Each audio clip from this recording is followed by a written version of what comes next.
عمران خان سے پہلے ذوالفقار علی بھٹو نے خودداری اور خود مختاری کی پالیسی اپنا کر اس ملک کو نیوکلیئر ڈیٹرنٹ دیا، مگر عمران خان وہ واحد پولیٹیکل لیڈر ہے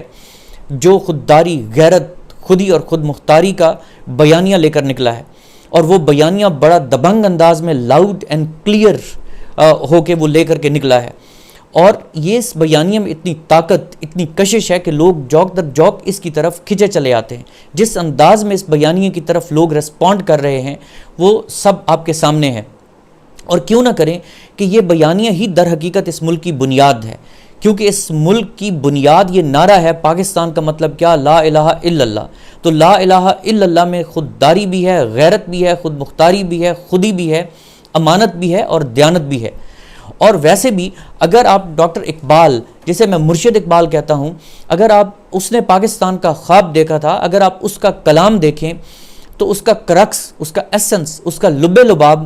یہی ہے کہ کبھی وہ کہتا نظر آتا ہے کہ غیرت ہے بڑی چیز جہان تگ و دو میں، کبھی وہ کہتا ہے کہ خودی کی موت ہو جس میں وہ سروری کیا ہے، مطلب وہ بادشاہت، وہ سروری، وہ عہدہ، اس کو میں جوتے کی نوک پر رکھتا ہوں جس میں خودداری اور غیرت اور خودی کو بیچنا پڑے، اس کے اوپر کمپرومائز کرنا پڑے۔ اسی طرح وہ اس حد تک اقبال جاتا ہے کہ وہ کہتا ہے کہ غافل از حفظ خودی یک دم مشو، کہ اپنی خودی کی حفاظت سے ایک دم کے لیے بھی غافل مت ہو، تو ریزہ الماس شو شبنم مشو، کہ تم الماس کی طرح سخت بنو، شبنم کی طرح نرم و نازک نہ بنو۔ اسی طرح اقبال کہتا ہے کہ تمہاری بطور قوم بہتری صرف وہی حکمران، صرف وہی رہنما، وہی سیاسی لیڈر کر سکتا ہے جس کے اندر مغرب کی آنکھوں میں آنکھیں ڈال کر بات کرنے کی جرأت ہو۔ تو اس کے بعد اگر ہم قائد اعظم محمد علی جناح، جنہوں نے تحریک Pakistan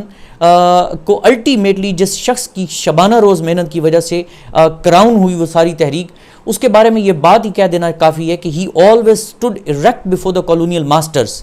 and he was in the habit of retaliating in the same fashion، کہ جو کالونیل ماسٹرز کو انہی کی زبان میں بات کرتا تھا اور انہی کے لب و لہجے میں وہ جواب دیتا تھا۔